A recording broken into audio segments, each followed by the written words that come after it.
10% de clients en moins dans l'Horeca depuis 2019 et apparemment ce sont les fast-food qui ont désormais la cote. Que faire pour aider les restaurateurs? Quels sont les outils régionaux qui peuvent être utilisés? La secrétaire d'État en charge de l'économie vient à la rencontre du secteur et c'est sur le plateau de Versus.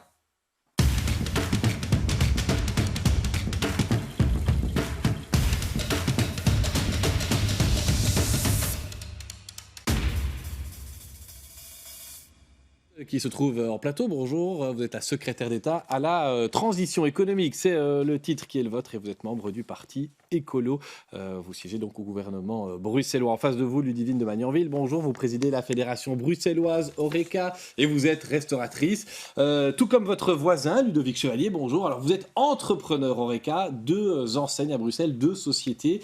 Et peut-être la première question pour vous, c'est Comeos, fédération souvent associé plutôt à la grande distribution, mais qui a sorti ces chiffres. Vous remarquez quoi, vous? Allez, on va dire, depuis qu'on est sorti du Covid, vous êtes revenu à votre clientèle ordinaire et à votre rythme économique d'avant la crise? Alors en sortie de Covid, nous, ça a extrêmement bien fonctionné. On a plus de 40% de croissance d'ailleurs par rapport aux années précédentes. Donc en fait, les clients étaient au rendez-vous, pas de débat là-dessus. On a fait Content de pouvoir revenir, sans doute. Voilà, exactement. On a fait une très bonne année. L'année 2022 a également été une très bonne année. Là, on sent en fait que c'est vraiment en demi-teinte cette année. On a eu un très bon démarrage en 2023, un été vraiment pas très bon de notre côté. Et puis en parlant avec des collègues, on sent que là maintenant, on a vraiment du mal à identifier une tendance. On n'arrive pas à savoir comment est-ce qu'on doit staffer. On sent que, bah oui, les gens sont un peu plus, on va dire, regardants par rapport à leur portefeuille. Donc c'est une période un peu difficile à lire actuellement. Et on vit ça comment quand on est un entrepreneur? C'est ce que vous êtes et vous l'avez dit, on doit staffer, il faut pouvoir anticiper un petit peu par rapport aux demandes d'un public qu'on ne saisit plus. C'est ça, si je comprends bien. C'est extrêmement difficile, d'autant plus que le challenge, j'entends bien l'étude et le titre de l'émission ici, c'est évidemment la fréquentation. Nous, le challenge, il est vraiment surtout au niveau de la marge, dans la mesure où c'est vrai qu'on n'a pas eu une augmentation de notre fréquentation, mais par contre, on a vraiment eu une augmentation de nos coûts salariaux, de nos charges en termes d'électricité, de loyer, tout a été indexé. Et malheureusement, nous, on ne fait pas partie de ces restaurants AAA qui peuvent monter les prix à l'infini et qui sont remplis. On doit faire attention au prix qu'on met parce que sinon on n'est plus concurrentiel tout simplement, et donc si on ne peut pas indexer nos prix, tout simplement c'est la marge qui passe, et il y a des mois dans lesquels on travaille dans le rouge forcément, donc là c'est vraiment tout le challenge. J'ai vraiment envie de nous qu'on puisse nous trouver des solutions clairement au niveau de cela, dans la mesure aussi où je ne vois pas comment est-ce que des entrepreneurs se lanceraient dans ces secteurs-là s'il n'y a tout simplement pas de rentabilité possible, quelle que soit la fréquentation en fait. Ludivine de Magnanville, on a ici un témoignage d'un entrepreneur, membre UCM, on le rappelle. Ça correspond à ce que vous avez comme retour de l'ensemble du secteur sur la région bruxelloise? Alors ça correspond tout à fait. Il y a deux points à mettre vraiment en lumière, c'est-à-dire que la fréquentation 2022 était bonne, elle est passée comme 2021, mais beaucoup de gens se sont rendus compte que après le bilan 2022, il n'était pas rentable. C'est-à-dire que c'est pas parce qu'on a des clients, et ça j'ai beau le répéter malheureusement à tous ceux qui veulent bien l'entendre, c'est pas parce que nous avons des clients qu'on a du mal à réserver dans un établissement que l'établissement gagne sa vie. Aujourd'hui, il faudrait une réelle hausse des prix entre 2019 et 2022-23, quasiment entre 20 et 23 ce que les établissements n'osent pas faire parce qu'ils ont peur de perdre leur clientèle. Et en fait, on a vraiment vu en mai 2023 une baisse significative de fréquentation, parce que même si les gens avaient été indexés, les salariés ont été indexés, ce qui est une bonne chose parce qu'ils continuent de venir chez nous. Donc, moi, je sais que je n'ai jamais été contre l'indexation. Et en fait, après, maintenant, les gens font un choix. Est-ce que je vais partir en vacances? Je ne suis pas partie en vacances pendant X années à cause du Covid. Donc, je préfère mettre l'argent dans certains pôles, alors qu'avant, on ne se posait pas vraiment cette question-là. Et donc, je pense que les gens continueront de nous soutenir et de venir au restaurant, mais de manière moins fréquente et de faire attention à leur budget. On ne peut pas les condamner, on fait nous-mêmes attention à nos budgets. Donc, Barbara Tract, il y a quelque chose qu'on puisse faire à l'échelle bruxelloise. Alors, on sait, il y a des compétences fédérales, on y viendra d'ailleurs certainement dans l'émission, mais à l'échelle de la région, voilà, on a aidé les commerces et notamment l'Horeca pendant la crise Covid. Et puis maintenant que c'est retour aux affaires et que leur marge rétrécit et que certains s'inquiètent, qu'est-ce que la région peut proposer? Ouais.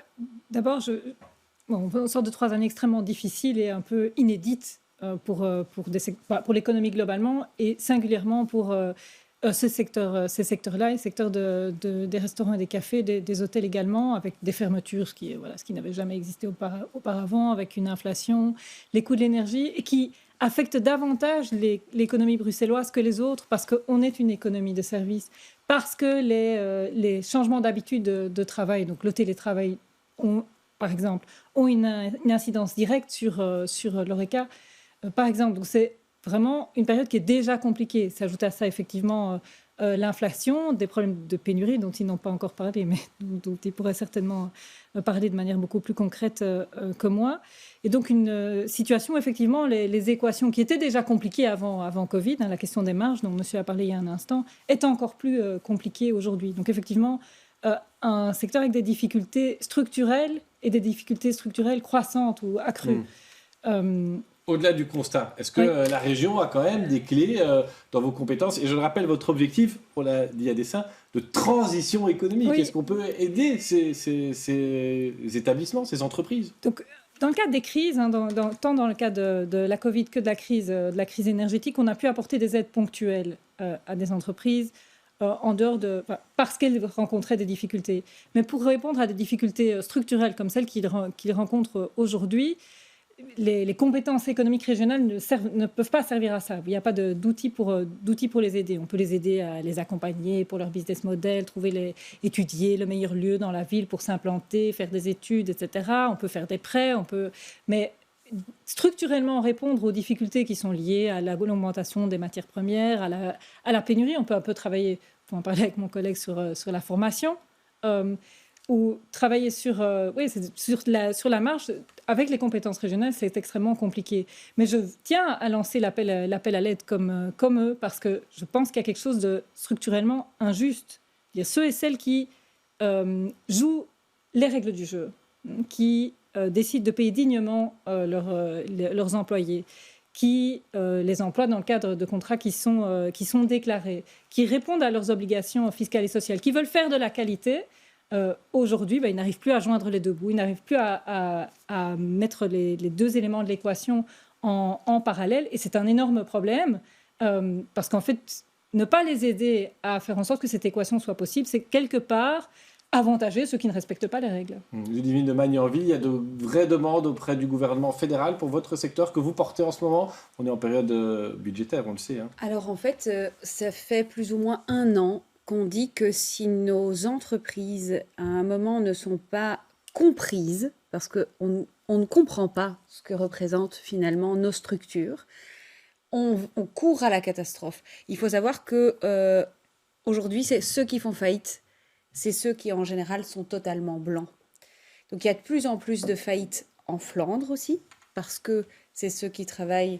On dit toujours que les Flamands sont toujours un peu plus carrés que nous.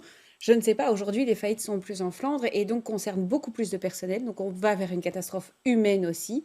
On a beau dire ça, nous ne sommes pas entendus par rapport à ça. Et donc, je vous invite, en tout cas, à alerter vos collègues au fédéral parce que je sais que le dernier conclave va être validé au Parlement bientôt, de dire qu'à un moment, si on ne comprend pas et qu'on n'entend pas nos entreprises, il faut savoir que nous sommes un des premiers employeurs de la région bruxelloise et le 3e au fédéral. Donc je dis toujours qu'une toute grosse industrie qui va dire moi j'ai 1500, 3000 travailleurs, attention, je ne sais plus payer, aidez-moi, on va peut-être l'écouter. Nous, on est le petit café au coin de la rue, on est l'établissement qu'on connaît, dans lequel on a du mal à réserver. Donc nous ne sommes pas considérés comme des gros pourvoyeurs d'emploi, et c'est là où le bas blesse en fait. Et dans le conclave budgétaire fédéral, qu'est-ce qui coûte aujourd'hui cher à votre secteur? Tout d'abord, nous avons eu, quand on a eu l'obligation de la boîte noire en 2010, nous avons eu le cadeau des flexi-jobs. Aujourd'hui, les flexi-jobs ont été étendus à tous les autres secteurs, alors que nous sommes toujours les seuls à avoir la boîte noire. Donc à un moment, il y a une espèce de concurrence déloyale qui s'installe. Et en plus de ça, maintenant on l'a appliqué à plein d'autres secteurs, Nous, on prend 3% en plus de charges sur ces flexi-jobs dans la limite de 12 000 euros par travailleur.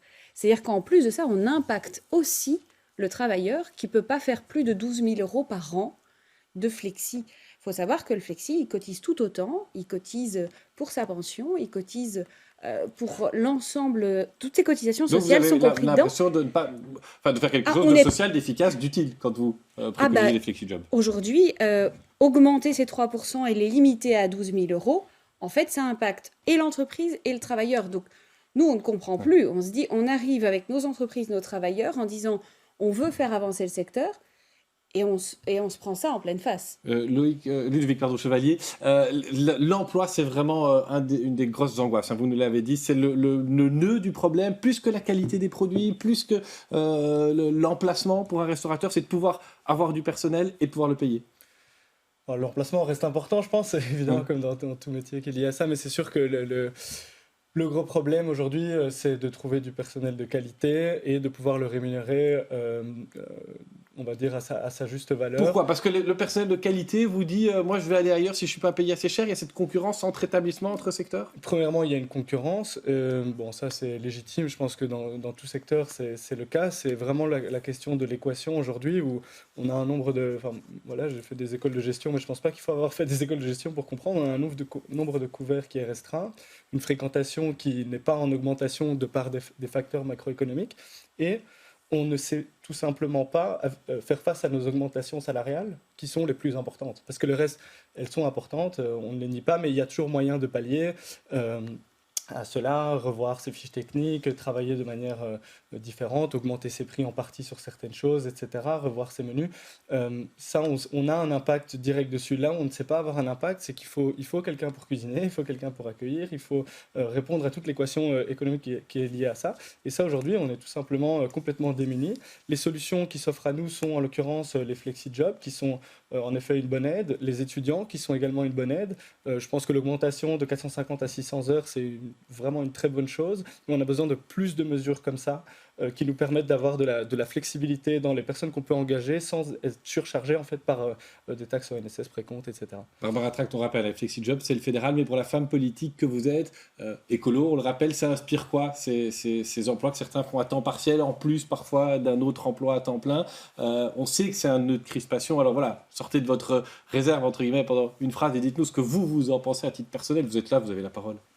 Mais donc c'est un secteur, effectivement, Madame de Magnanville l'a dit il y a un instant, qui crée énormément d'emplois. Et quand je dis ça, je ne parle pas que d'emplois salariés, je pense aussi aux entrepreneurs, aux entrepreneuses qui tiennent un restaurant et qui doivent aussi pouvoir vivre dignement. Et qui est dans des conditions ou dans des situations où les équations ne sont plus tenables et où les conditions de travail dignes pour les travailleurs et vous l'avez dit, c'est une bonne chose aussi que les salaires aient augmenté pour pour vous, eux. une femme politique de gauche, le FlexiJob, c'est comment dire, le loup dans la bergerie, ou bien c'est quelque chose que vous pouvez soutenir comme ministre de l'économie ? Moi, je ne trouve pas normal qu'un métier aussi important pour une ville ou se trouve dans des situations aussi délicates, tant pour les travailleurs que pour les entrepreneuses et les entrepreneurs, que pour les clients. Je ne trouve pas normal que ceux et celles qui travaillent dans les règles, qui décident de déclarer leur emploi et de remplir toutes leurs obligations sociales, se trouvent dans des équations impossibles, dans l'impossibilité d'avoir une marge suffisante pour se payer eux-mêmes dignement.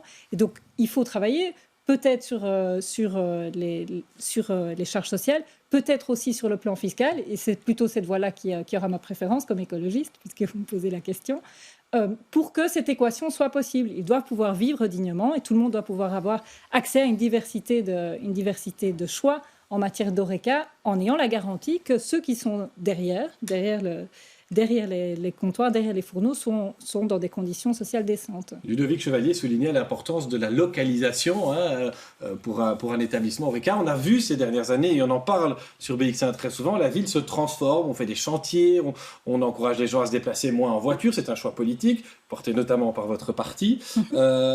Mais les premiers qui trinquent quand il y a un chantier, ce sont souvent les commerces, Oui. pendant la durée du chantier. Est-ce que cette dimension-là est suffisamment prise en compte? On entendra ce que Barbara Tract a à dire là-dessus, mais je me tourne vers Ludivine de Magnanville. Est-ce que vraiment on tient suffisamment compte des commerçants, et notamment de l'ORECA, quand on fait des chantiers qui transforment la ville? On pourrait parler du piétonnier, on pourrait parler du rond-point Schumann, qui est au cœur de l'actualité en ce moment, ou d'autres chantiers, il y en a beaucoup. Voilà, chaque fois, c'est les commerçants, nous en tout cas journalistes, qui nous alertent.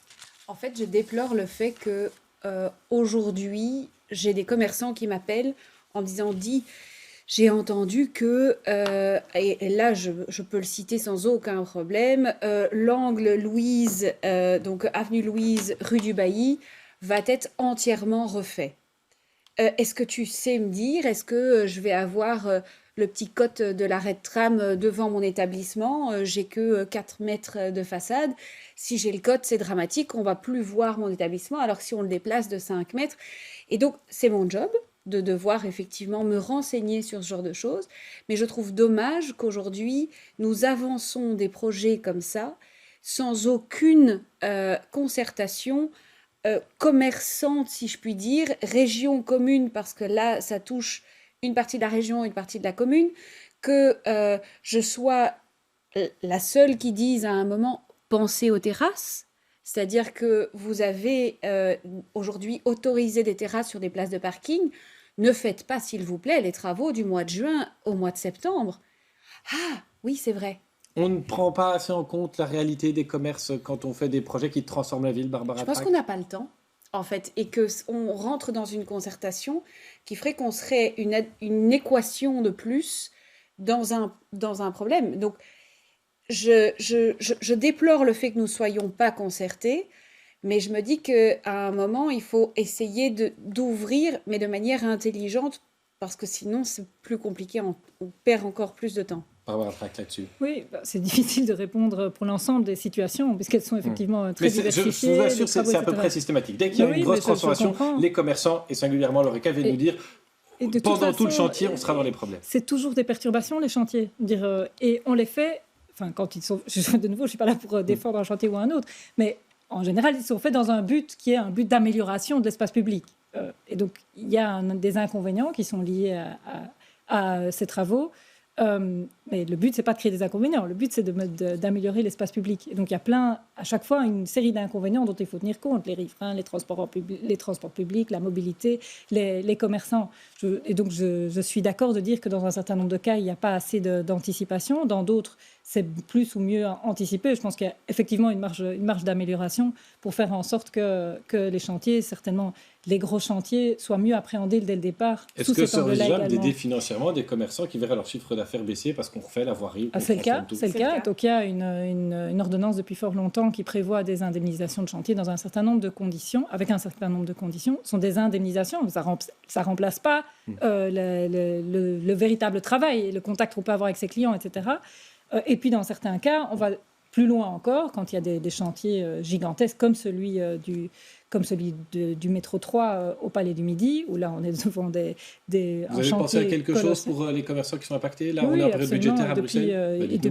Depuis déjà quelques années, mais surtout maintenant avec la démolition du Palais du Midi, on a dégagé effectivement 12 millions d'euros pour aider les commerçants du Palais et puis tous ceux qui sont tout autour du Palais. Mais là, on est dans un cas où ce n'est pas juste un inconvénient de chantier.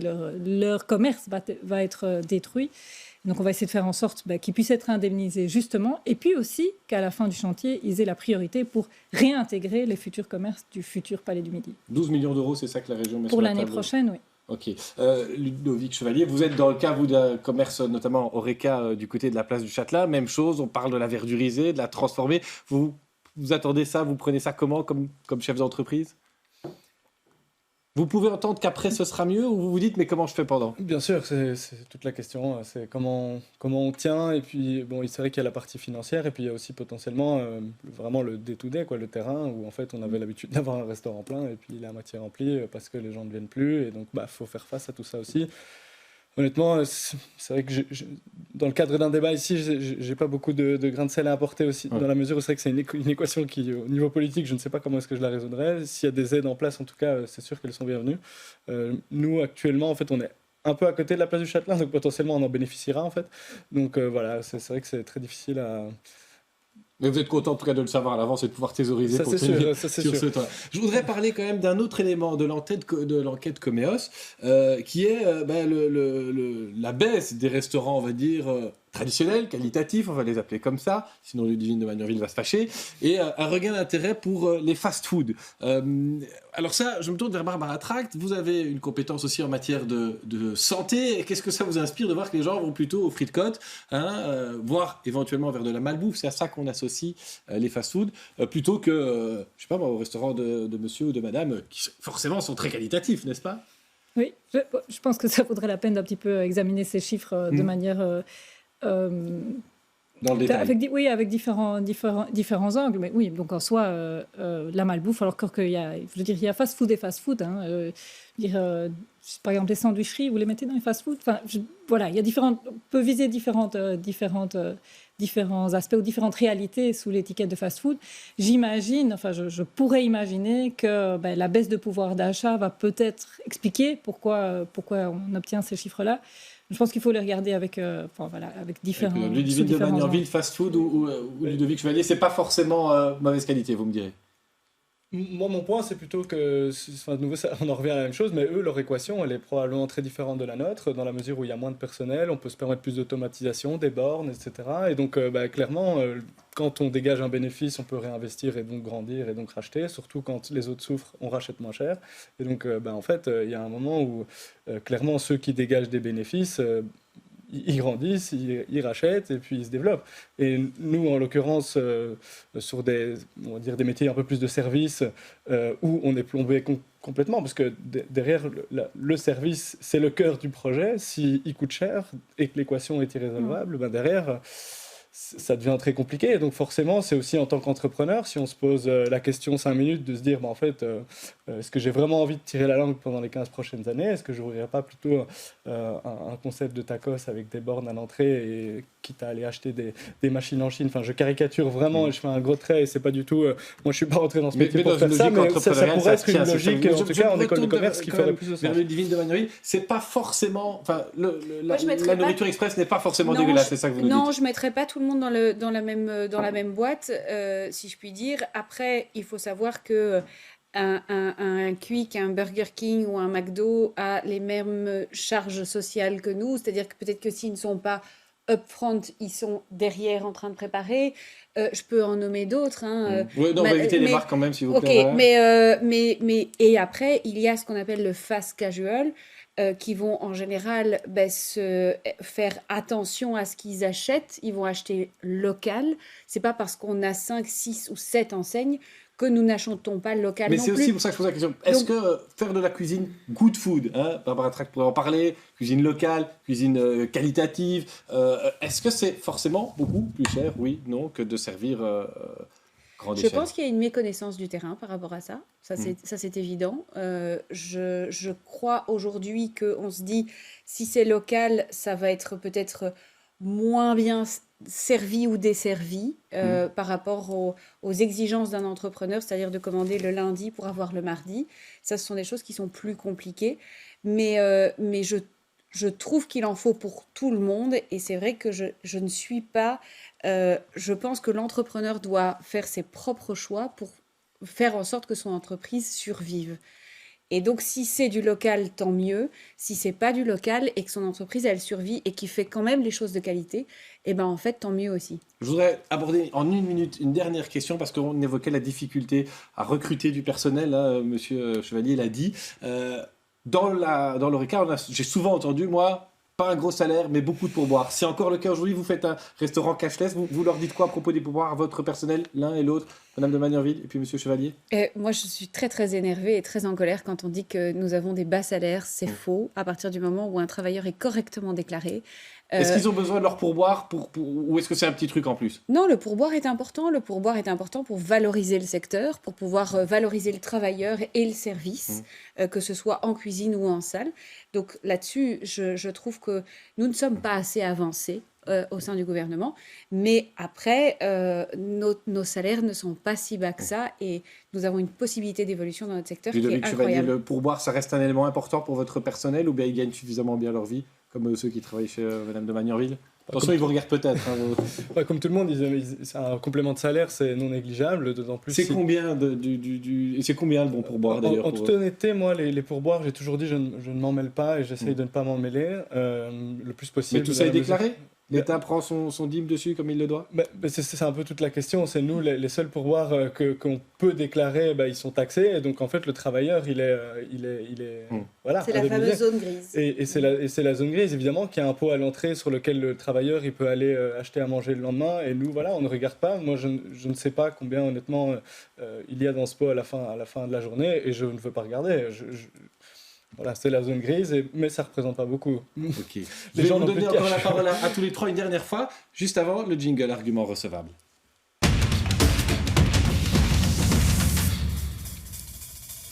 Ludovic Chevalier, en 30 secondes, un argument recevable que vous avez entendu chez la ministre de l'autre côté de la table. Comme je vous ai sucré, je vous donne la parole en premier. Oula, pas facile. Non, de manière générale, en fait, je pense qu'on a été tous un peu dans le même sens, à savoir qu'il y a une réelle solution à trouver pour les marges. J'ai entendu que ça avait été entendu, et donc ça fait plaisir. J'espère que ça pourra être relayé du coup à des niveaux où on peut décider et avoir un impact sur notre quotidien, dans la mesure où nous c'est vraiment ça qu'on vit au quotidien et on a besoin que ça change. Et je rappelle que vous êtes entrepreneur à Bruxelles dans l'ORECA et membre UCM, anciennement les classes moyennes. Ludivine Magnanville, vous avez entendu un argument recevable chez la ministre qui prépare le sien d'ailleurs, je le vois. Moi j'ai entendu effectivement qu'il est possible que nos propos soient en tout cas relayés au fédéral. Qui, je répète, n'a toujours pas compris que nos entreprises étaient le poumon de la Belgique et que nous avions une valeur, que ce soit à la fois entrepreneurs et travailleurs. Barbara Trac, d'ailleurs, 20 secondes, l'argument recevable de l'autre côté. C'est le secteur qui vous a parlé aujourd'hui. Pour moi, tout est toujours recevable. C'est-à-dire, si on veut faire de... si on veut faire une politique correcte, il faut écouter le secteur tel qu'il est. Donc tous les arguments sont toujours recevables. Moi, je voudrais encore les remercier aussi de témoigner de la diversité du secteur et de témoigner aussi de son professionnalisme et aussi de son respect des règles et de son envie aussi de donner des bonnes conditions de travail à leurs travailleurs. Merci à tous les trois d'être venus sur le plateau de Versus. On se retrouvera la semaine prochaine avec d'autres invités, un autre thème et de nouveau beaucoup de questions. À la semaine prochaine.